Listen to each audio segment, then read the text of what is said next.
Good evening, this is BelGeode and we are back with some more X-Plane 11 in virtual reality.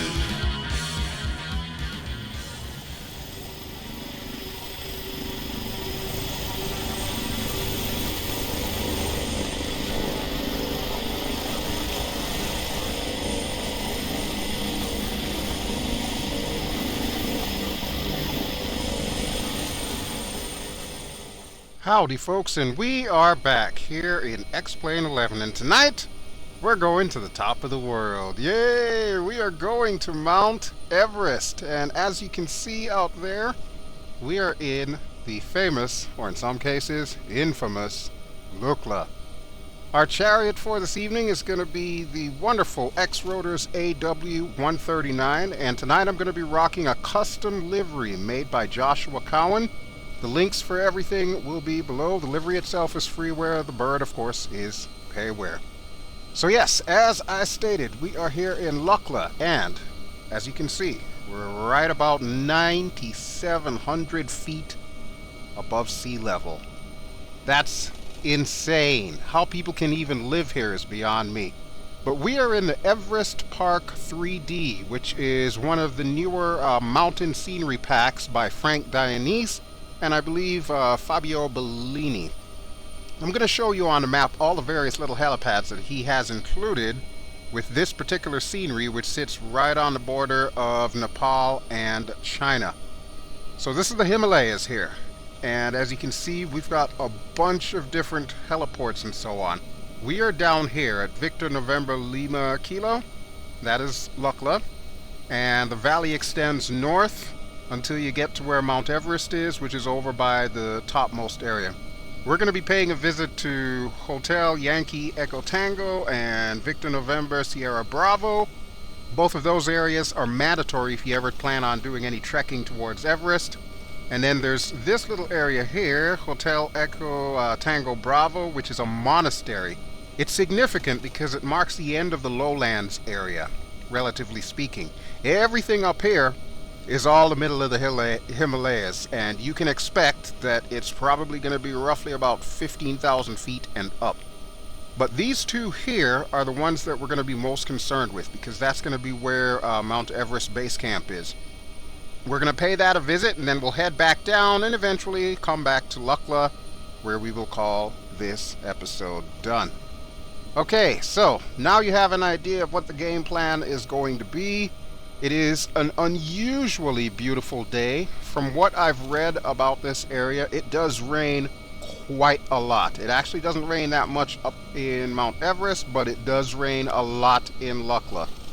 And this area was featured in the news somewhat recently due to a crash that happened here. So we're going to take extra special care and make sure that we can get out of here safely. Alright, everything appears to be in the green. You will notice that our SAS is on, and on our little caution panel the ATT is off, which is fine. We are not going to be using autopilot for this one, so we don't need to worry about that. Alright, everything is clear, so let's mosey on out.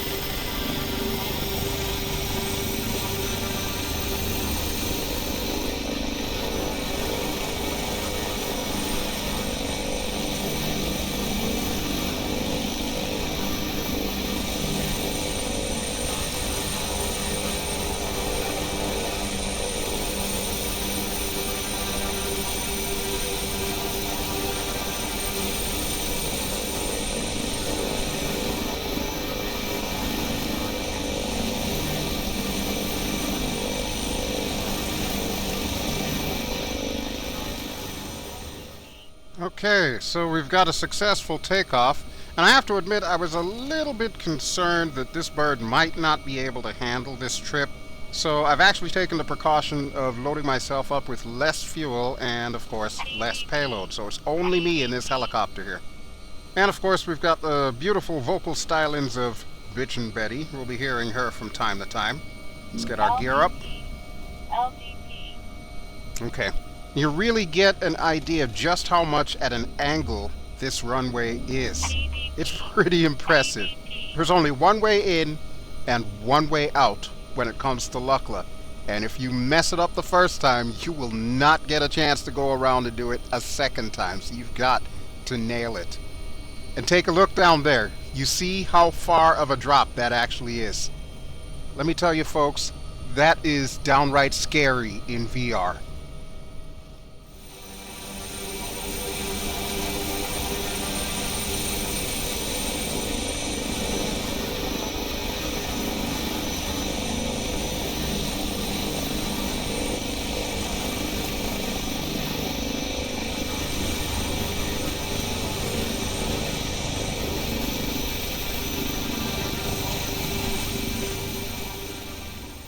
Now, one of the most commonly asked questions about Frank Dianese's scenery is whether or not he's using ortho or if he's using default explained textures.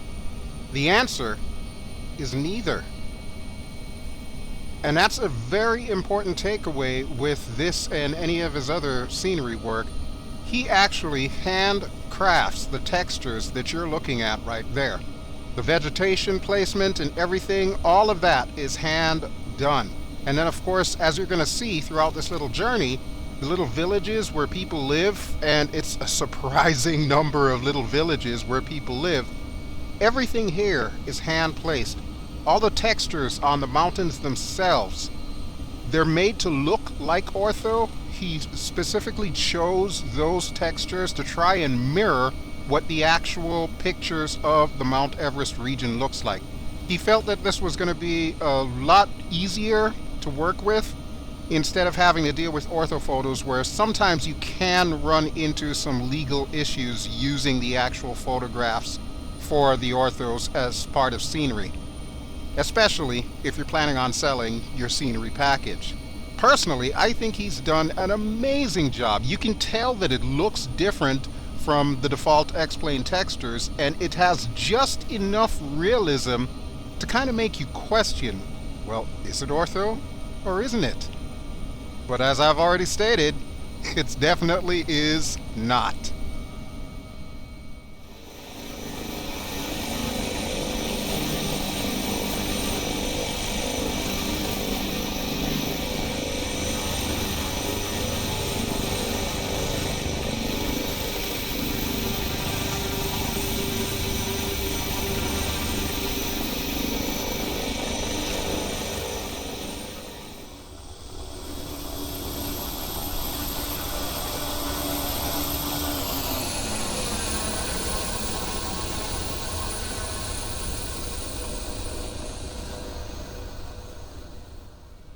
Okay, so we're getting a little bit closer to our first destination, which is going to be a little, I'm assuming, hotel or resort called Yeti Mountain. That's the area that's Hotel Yankee Echo Tango. And then on the opposite side of the gorge is Namche Bazaar, which, as I'd stated earlier, is one of the mandatory stops if you are doing the whole Everest trek. Why? I don't know. The only thing I can think of is the airport that's above it is the main airport in the area that's actually used to ferry supplies in. So I'm guessing if you want your Sherpas to be all decked out in everything that they'll need for the trip, you're probably going to want to stop here and pick up your supplies. You definitely can't do that in Lukla with that 12-degree grade runway. There's no way they could bring in any kind of heavy-duty supplies into that airport. So if you look directly ahead, you'll see Namche Bazaar, and above it is the actual airport itself. We'll be stopping there after we stop off at Yeti Mountain. But first, let me see if I can find it. I want to say that's it. Yeah, right where the tree line ends, you see that long building with a red roof? That's it. That's Yeti Mountain. Oh boy. This is going to get really interesting.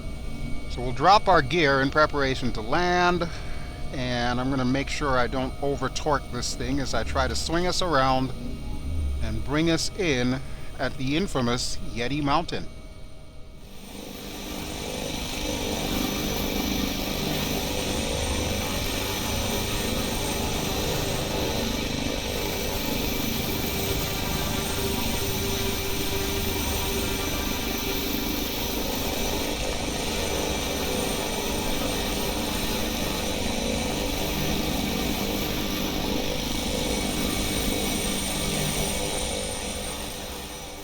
I tell you what, folks, if there's one thing I will always give Frank Dianese credit for, he always comes up with some of the most interesting sceneries for helicopter flyers. If you are a fellow rotorhead like myself, or like my good buddy Sergio from Helisimmer, yeah, this is the kind of stuff that really makes our day. How can we get into a small space like this, which is already at high altitude, so that in and of itself is a problem. Thank you, Betty. Sometimes I have no idea what the heck she's saying there. What's he saying there? LGP? I have no clue. But yeah, this is the kind of stuff that really makes my day, is trying to figure out the best way to come into a place like this and pulling it off right the first time. I think I got it. I see the helipad. There it is. Okay, we should be able to do this. Nice and easy. And right there's good. Okay, so welcome to Yeti Mountain. I don't know if there are any actual Yetis here, but I guess we'll find out as we go outside and explore. The reason why I'm looking in this direction, this is our ultimate destination. You can see Mount Everest way off in the distance in the center of your screen. So, let's take a look around.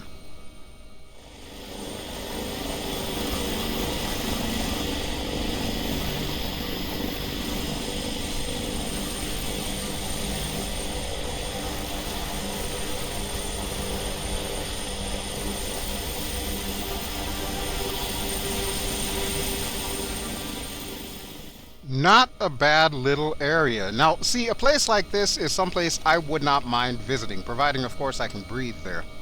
Alright, but we're going to have to cross this gorge and see if we can make our way to the airport just above Namche Bazaar. That airport is called Syangboche.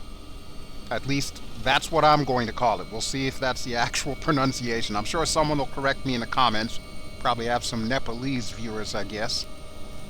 I kid, of course.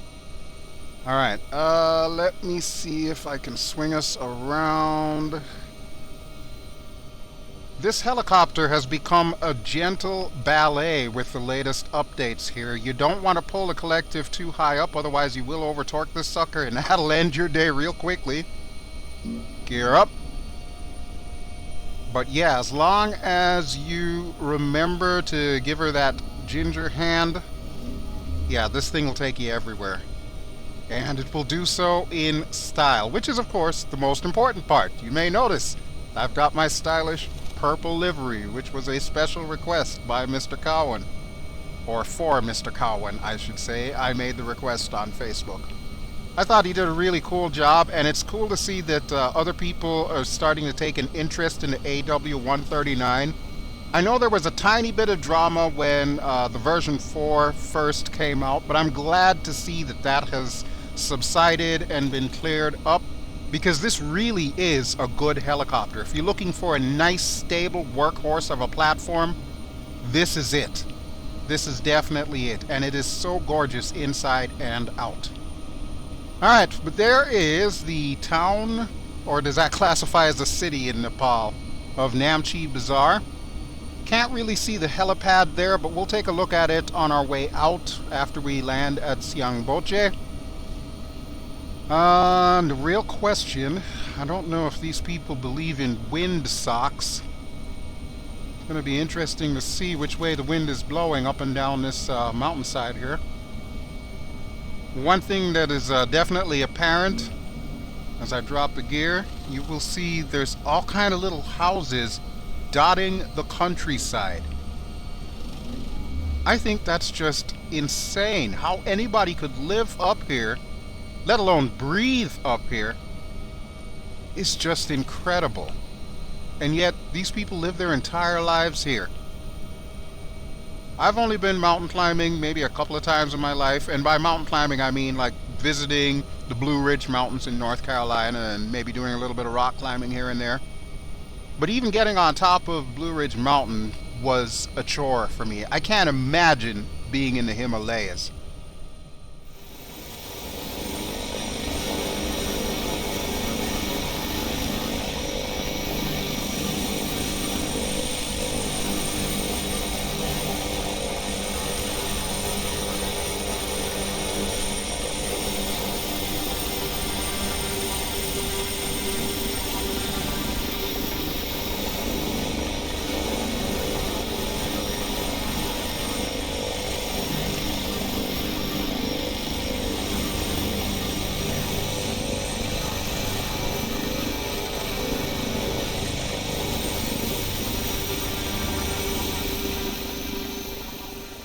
All right. I still have no eyes on any windsocks.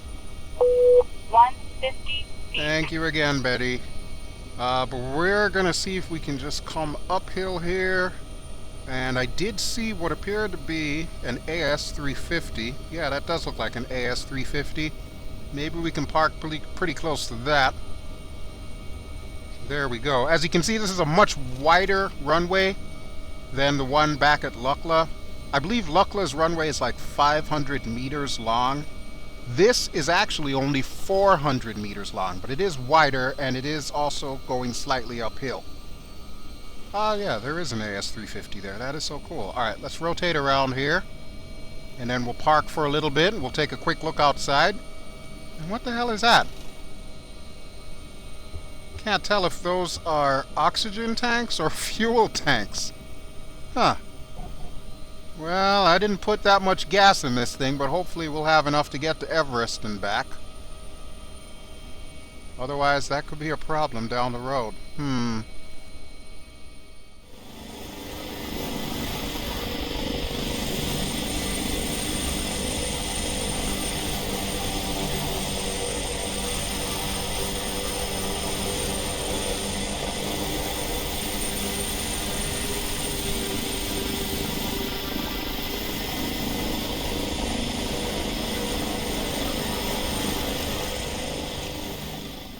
Okay, so we've had our look around Syangboche. One thing I want to point out, I am using UWXP, which is Ultra Weather XP. That's why the sun looks like that and there's a little bit of a lens flare. Definitely recommended, especially if you're using Active Sky XP as well. Alright, we're going to swing by the city of Namche Bazaar, or town of Namche Bazaar. And hey, look, we found a windsock.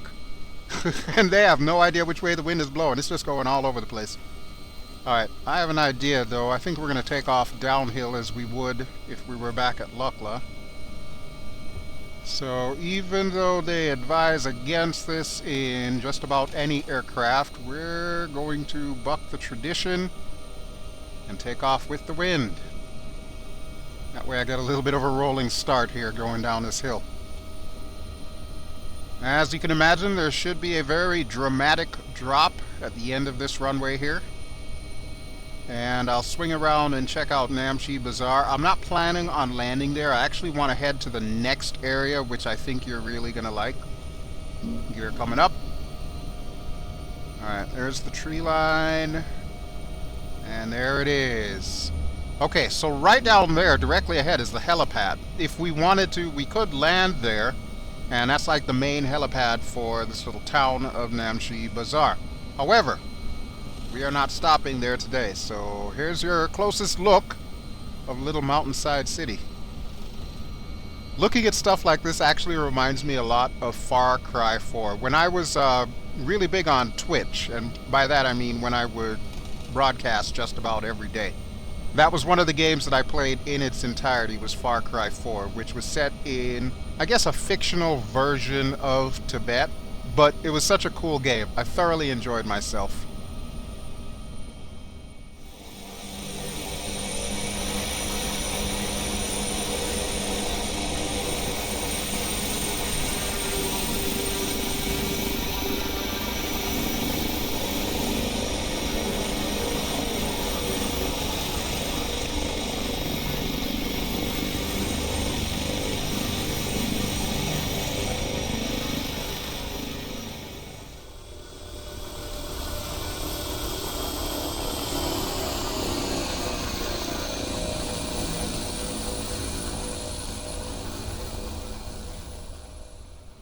Okay, so next on our dance card is going to be the Buddhist monastery of Syangboche. I'm noticing a theme here. Apparently they really like that word boche. I wonder what it even means. But anyway, there it is up ahead. Of course, we will get an up-close and personal view because we're going to be landing there. They do have a helipad in the center of their compound. And part of the reason why I wanted to stop there was because of what I was talking about before, Far Cry 4. This is like typical of the architecture that was used in Far Cry 4, which is of course based on real life. And I think out of all of the places in this little scenery pack that Frank and Fabio have created, this is probably my absolute favorite little spot. There's not much to it. There's only like a few houses surrounding the monastery and so on. And of course the helipad.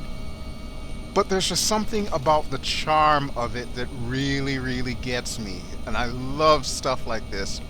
So, as we get a little bit closer, I will show you an outside view as usual before we come in and land. And then we'll see if we can actually put her down right down on the spot.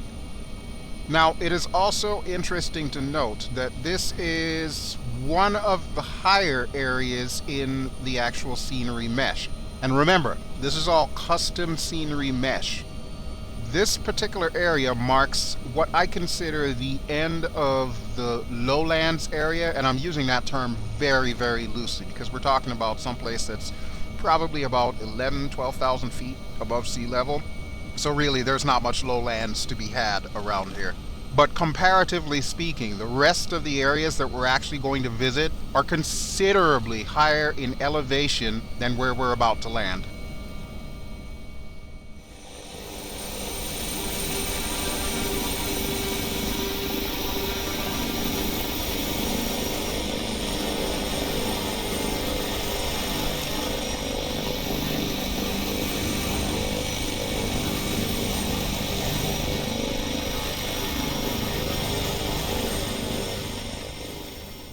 Okay, we are closing in on beautiful Syangboche. And you see what I mean? There's really not much to the place, but it just has, I don't know, a certain charm. Thank you again, Betty. Spitch and Betty, folks. Alright, now the real question, okay, there's the helipad. We need to figure out how we are going to come in. I'm thinking I'm going to need to swing around, so we'll make like a sharp right here. Give it full pedal. Full right pedal. PDP. Alright, there we go, there we go. LDP 150. Yeah, you said that already, Betty. Alright, and we'll swing over these roofs and see if I can stop just in time to put her down on the H. Oh, this is so sketchy. Wow, and we're in danger of over torque. Okay, so yeah, let me just remind you, we're at about 12,000 plus feet above sea level. The air is thin enough that the rotors are having a slight bit of difficulty biting into them. But hey, we're here!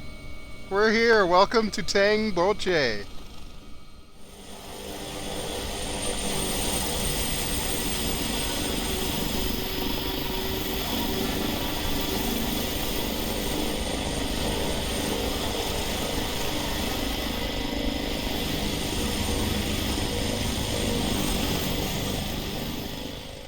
And yeah, this is like a scene straight out of Far Cry 4. I love it!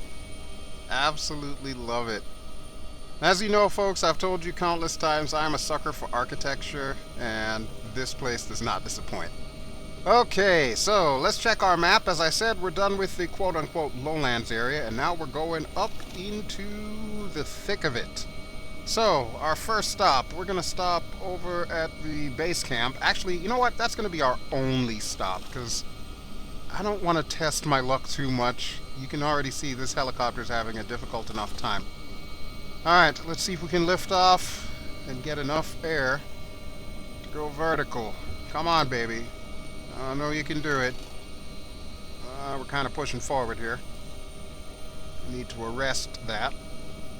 Alright, come on. No, no, no, no, no, no. Don't take out those people's houses. Nope. Alright, good girl. Good girl. Okay, let's back up a little here. And I think I can spare a little bit of collective, so we'll pull her up here. PDP. Gear up. And there we go. Next stop, Mount Everest. Woohoo! Alright, well. That was a little bit shaky, but yeah, we did it. And see, I'm not kidding, folks. 12,700 feet. And you figure we're probably like about maybe 100, 200 feet above that helipad. Yeah! Some craziness there. Oh boy. Wow. I could have taken just about any vehicle to do this, but honestly, because I knew it was a Frank Dianese creation, I really wanted to take a helicopter. And of course, since I've got a lot of different helicopters to choose from, it was a very difficult choice to finally decide on an AW139. But I think I've made the right choice. It certainly does have enough power. Granted, I had to lose a lot of gas to gain all of that power. But so far, she's been able to handle this like a champ. Now, I do actually have one question, and one question only, that I don't think I took into consideration when I was planning this little journey of ours. Look at that. There's people living at 13,000 feet. Now, the question is there going to be enough oxygen for me to breathe in here?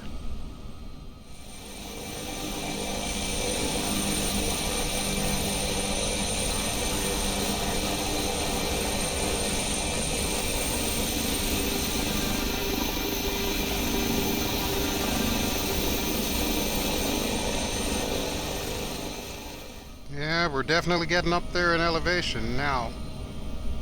Actually, is it just me or does it seem a little bit darker than usual? Oh boy. That's not good. I'm starting to feel like a Zebo pilot here. Yep, 14,000 feet. Folks, I am beginning to experience hypoxia. That is no bueno. Okay, we're gonna have to abort mission here, and I'm thinking we should probably head back to our last location. So Syangboche it is. Yeah, we're not making it to Everest this time around. Crap. Let's see if I can get this done before I completely black out. Oh boy. Okay, so mental note: the AW139. Not only is it not pressurized, but it also does not have oxygen.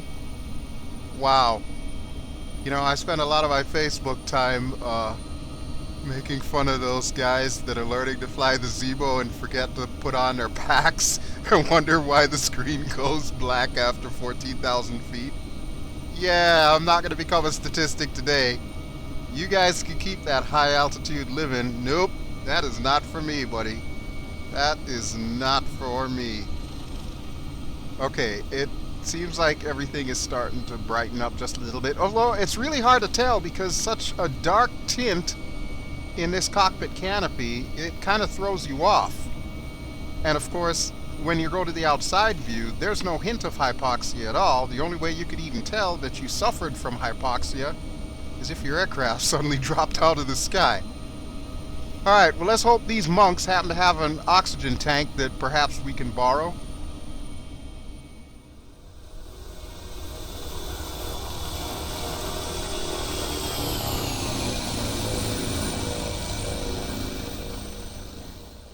So in case you were ever wondering if X-Plane can in fact accurately depict things like hypoxia, well, now you know. But then, like I said, the aforementioned Zebo flyers, you guys already know that. You've already had your initiation, your trial by fire. Alright, so we still need to get to the Everest base camp. So, like I said, we're gonna park her here. 150 feet. Thank you, Betty. And I'm gonna head over to that little monastery there and ask one of these monks if they have like a spare oxygen tank and a mask that they can loan us. I'm sure they get a lot of campers and hikers and mountain climbers coming through here. They're bound to have some extra equipment just laying around. Or maybe I'll buy something off of them. What do Tibetan monks actually sell, if they were to sell anything? I have no idea. But here we are, back at Syangboche once more. And we're going to take a few seconds and make some necessary changes so that we can continue this journey. Stay tuned.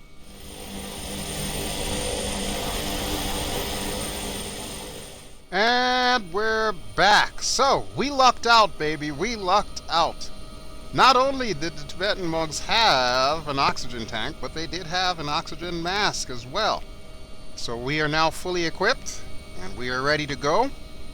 So let's see if we can do this one more time. Alright, collective coming up. And once again, we're pushing forward. That's never good. Alright, we'll try not to take out these people's house. Yeah, that would be bad. That would be very bad. Ooh, a little bit of over torque there. Okay, RPMs are looking good. As long as I can clear that rooftop, we should be good to go. You know what? I'm gonna go outside.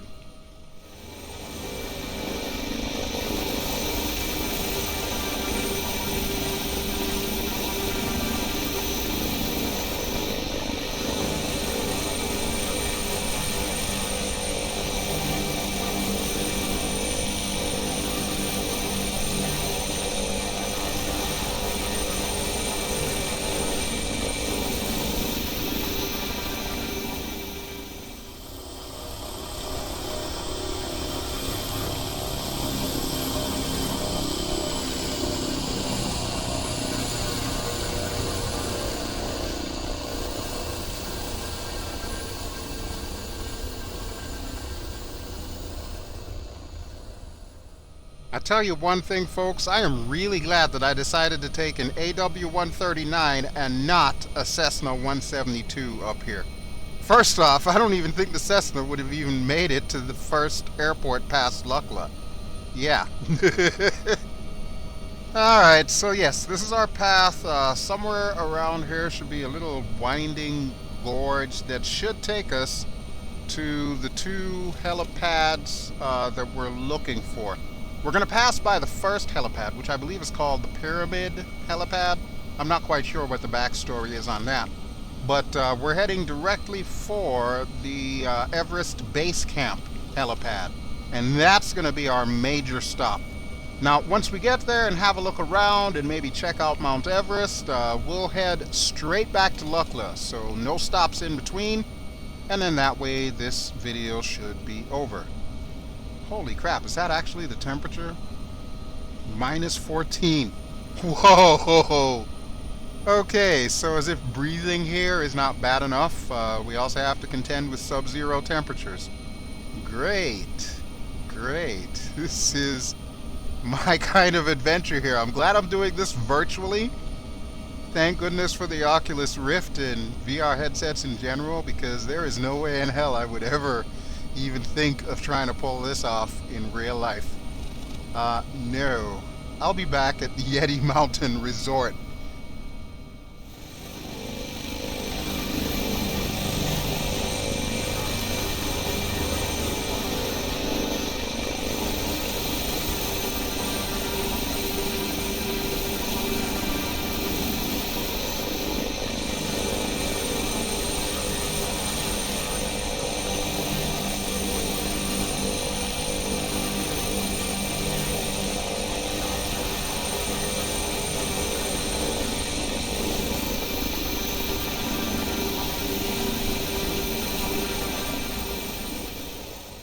But on the bright side, we are now safely past... What the hell? Oh boy. Oh boy. Okay, well, as I was about to say, we are now safely past 15,000 feet and no hypoxia. We seem to have traded that off with Bitch and Betty, though.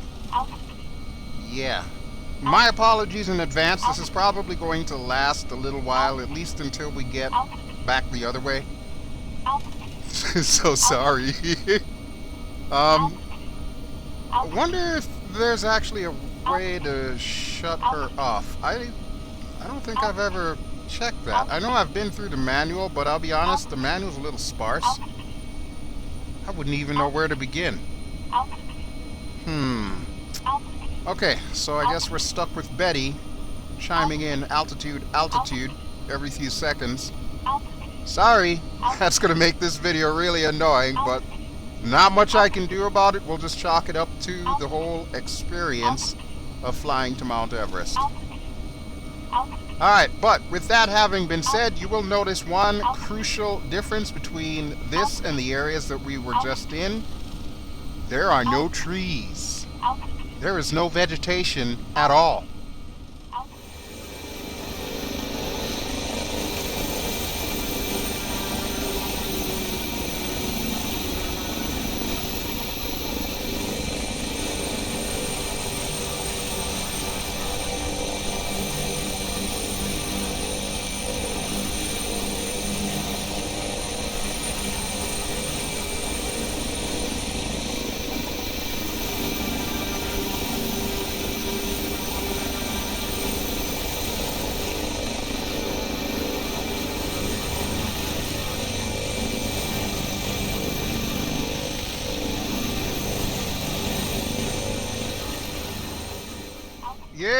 Yep. This right here is a whole nother world. Holy crap, and we've got some high winds up here as well, too. Alright, there should be that pyramid helipad somewhere around here. Let's see if we can locate it. Is that it?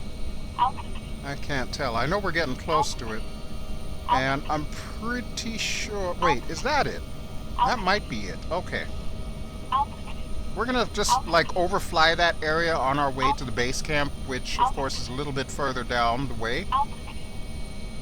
And, oh my god, Betty's just upsetting me at this point. We are just about at 17,000 feet above sea level. So, if we've learned one thing today, folks, between 14 and 15,000, the trees stop.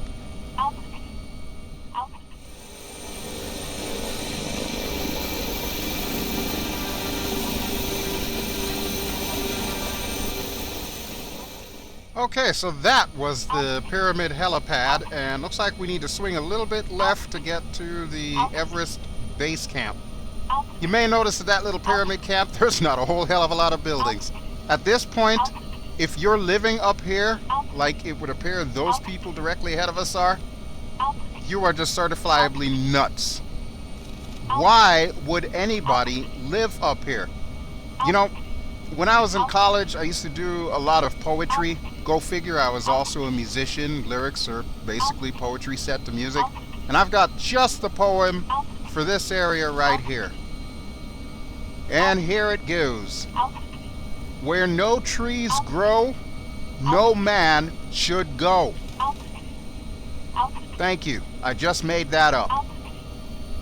And as you can see, we're closing in on the base camp, where there's obviously a whole bunch of dumb humans up here in another attempt to try and reach the summit of Mount Everest, or one of these other many peaks around here that are equally as imposing and frightening. So, we're gonna go pay them a visit and find out what they're up to.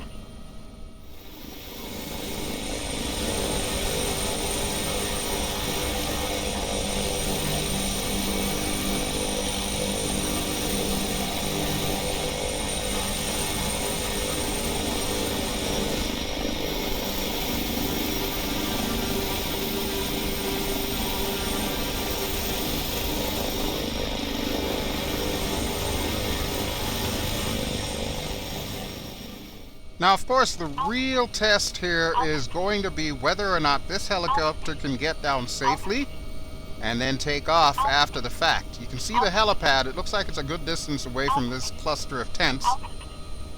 But, yeah, we are a little high up here. We're over 17,000 feet. I'm a little bit leery about this. I know I've been praising this helicopter pretty much for this entire episode, but this is going to be the supreme test here to see if I can pull this off. First, I need to land without damaging this thing, and then I need to take off and get the hell out of here before something dire happens anyway. Wow. I do like their choice of colors, though. They have a very colorful little campsite. 150. Thank you, Betty.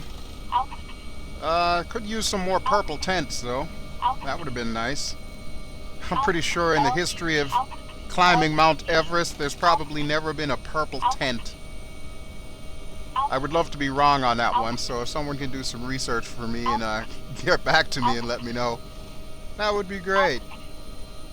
And if it turns out to be the case, maybe I'll tell Mr. Dianese, hey, when you update this thing, can you add a couple purple tents in there, please? Just for me.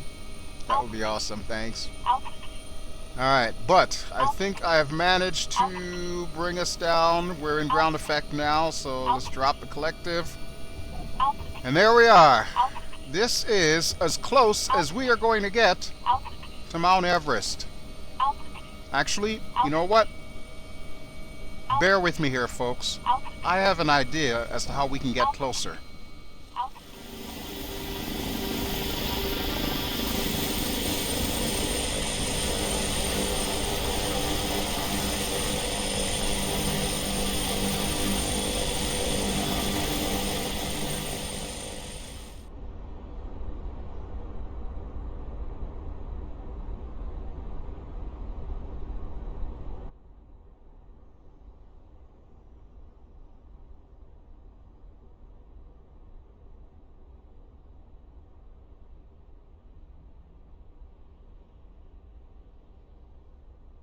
Hello there. Excuse me. Hello. Hi. I've come all this way just to tell you guys, you're stupid. What the hell are you doing on the top of Mount Everest? Go home. Go to your families. Why are you up here? What does it do? Oh, hell. That's a pretty damn good view. Meanwhile, our helicopter is way the hell down there. So I hope you enjoyed our little trip to Mount Everest. That's about as close as we're going to get today. I still think people are crazy for wanting to climb that sort of thing. Just a few quick facts for you. Mount Everest is over 29,000 feet above sea level. It is obviously the tallest point on Earth. And yeah, think about that for a second, especially you airliner guys that are watching this now. 29,000 feet. That's almost your average cruise altitude. That's craziness. Yeah, they can keep all that. Alright, let's get out of here because we've seen just about everything that we came here to see. And I'm really getting tired of Betty's altitude constantly. Alright, let's go to the outside so we can give all of our ears a break.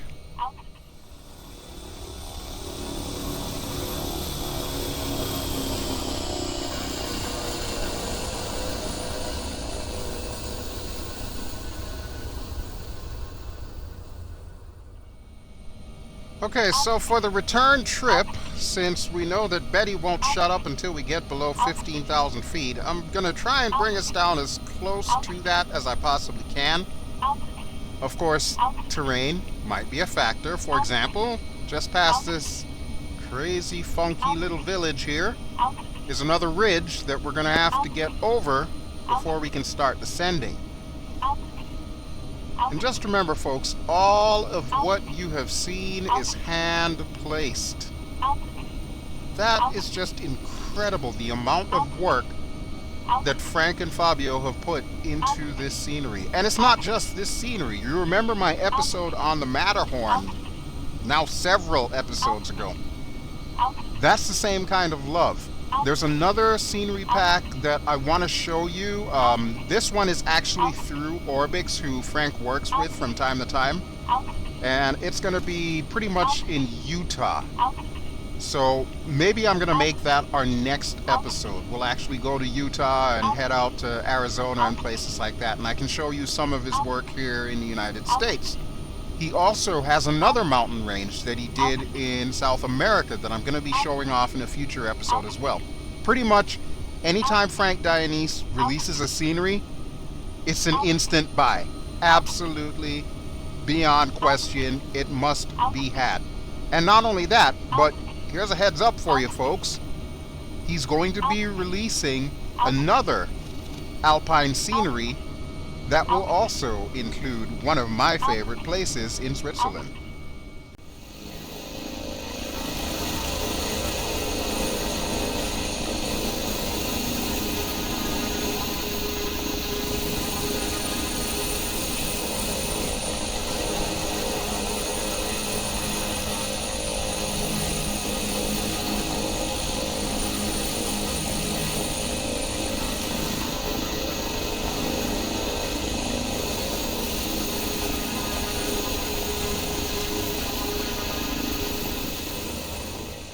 All I can say is thank goodness for my photographic memory. I am never going to get lost in this maze of mountains. And oh my god, is that what I think? We are below 15,000 feet. Thank goodness Betty will finally shut up. Whew. Man, I think that was actually torture.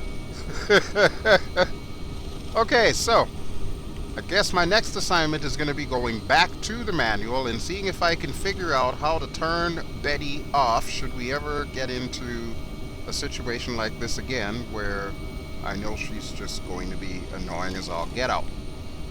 Alright, in the meantime, let me move our map really quick here.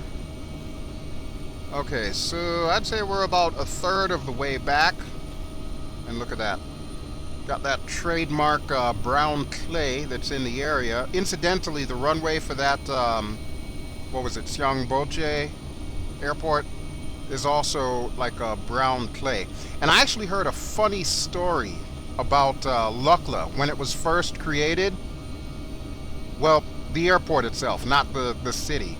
But I'm going to tell you that story after we come from the outside view, because I thought it was pretty cool. And one of those silly little things that's associated with one of the more famous names involved with Mount Everest.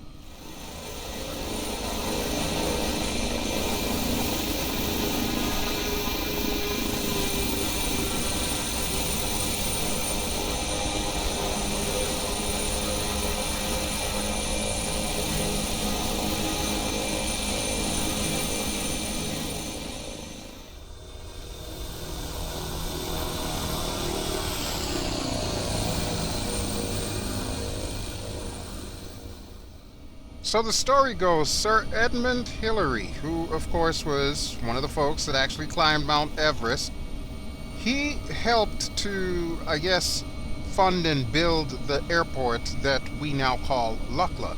The actual name of it is called Tenzing Hillary Airport.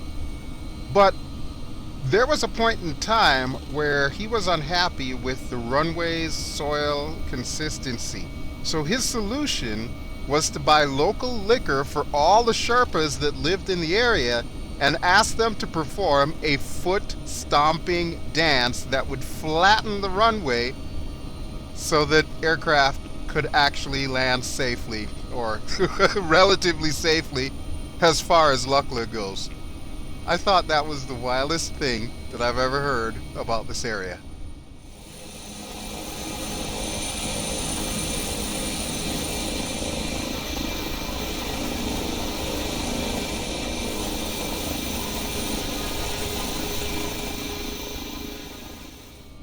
Okay, so we are closing in on the home stretch. We're just about entering that valley that leads towards Lukla, and I'm pretty much just trying to ease up a little bit on the collective and keep us in a kind of a nose-down attitude, so that way we will also gain airspeed while losing altitude. Remember, we've got to get back down to about 9,700 feet. I want to say the bottom end of Lukla is at 9,300 feet, but that should tell you there's like a 400-foot difference between the start of the runway and the end of the runway. And I didn't notice that before. How come that doesn't have a helipad? That looks like a nice little lodge. Huh. I'll have to make another return trip and check that area out. We'll just make our own parking spot. It'll be cool, because we're cool like that. We can do stuff like that. Alright, let's go back outside.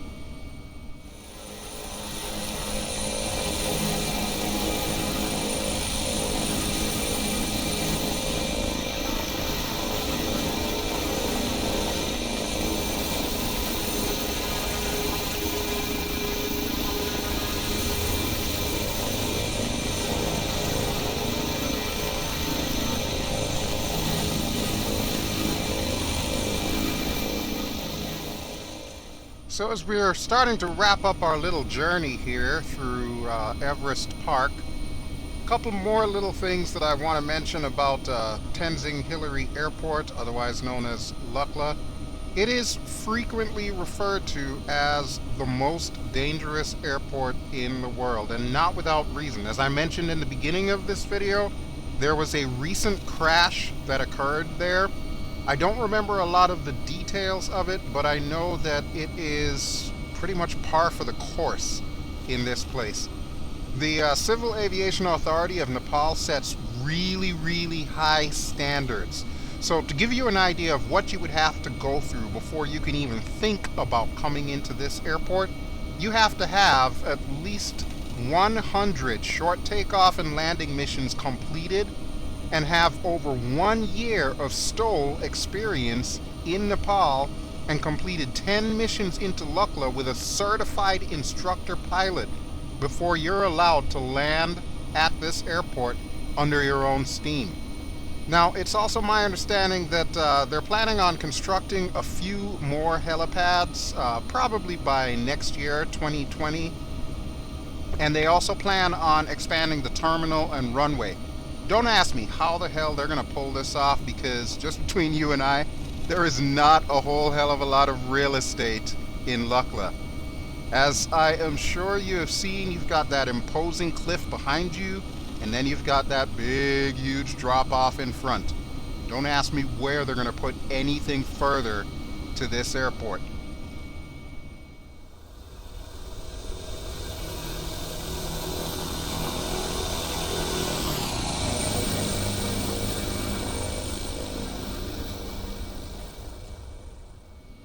Okay, so as you can see, Lukla is off in the distance, off to the left there.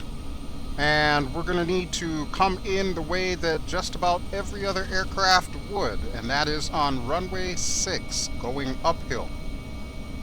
I'm thinking that rather than, trying to come to a hover and then bring it back down to that little helipad that we started from, I want to do something a little bit different. This helicopter does have wheels, so I want to go up the runway and see if we can, of course, stop in time. So let's drop our gear here in preparation to land. I would highly recommend that all of you really fasten your seatbelts as tight as you can get them.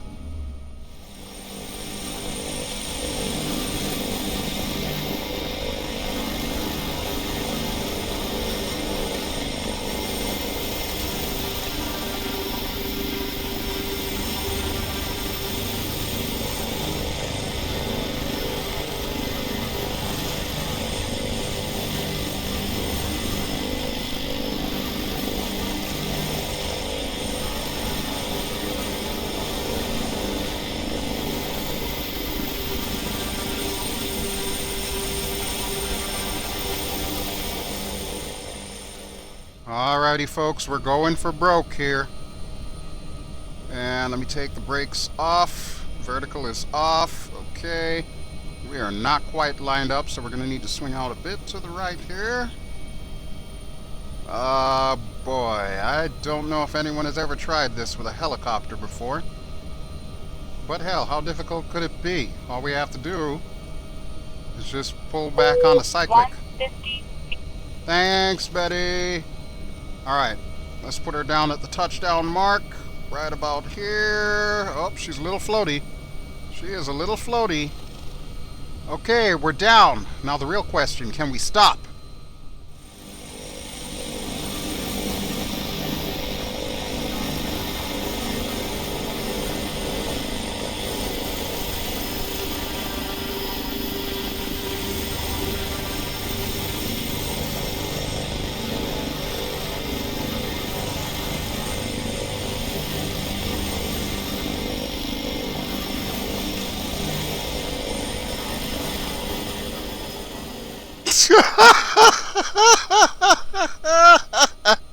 It would not be a BelGeode episode if we did not do some kind of shenanigans. As I'm looking outside, I see that gear just like bend. Oh my god. Yeah, I don't think the maintenance chief is going to be very happy with me today. But we're here. We're alive. We didn't end up a statistic. And that, folks, will just about do it for me today. Alright, thank you as always for watching. This has been BelGeode. I have been flying in X-Plane 11. I've been in the open beta version of X-Plane 11.33 Beta 1. And we've been flying around in the X-Rotors AW139. And the scenery we've been using has been Frank Dianese's Everest 3D Park. If you enjoy what you've seen, please feel free to give me a like. Don't forget to subscribe if you haven't already done so. And I will be back with another episode sometime in the near future. Alrighty, folks. Ciao.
Yeah, man.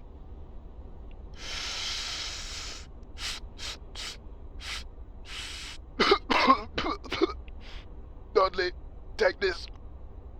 So yeah, like I was saying, me tell them say, it's about high time we have a Jamaican on top of Mount Everest. If we can have a Jamaican bobsled team, we no must can have Jamaican on top of the mountain. So him say, I don't know about this, you know. No, I don't think Jamaicans can climb mountains. Well, me show him this time now. Yeah, man, me show him. Hey, Winston, puff puff pass now. Lord have mercy. The last time me I take the two of you up on this mountain, you know. Sure, next time we'll just come by myself.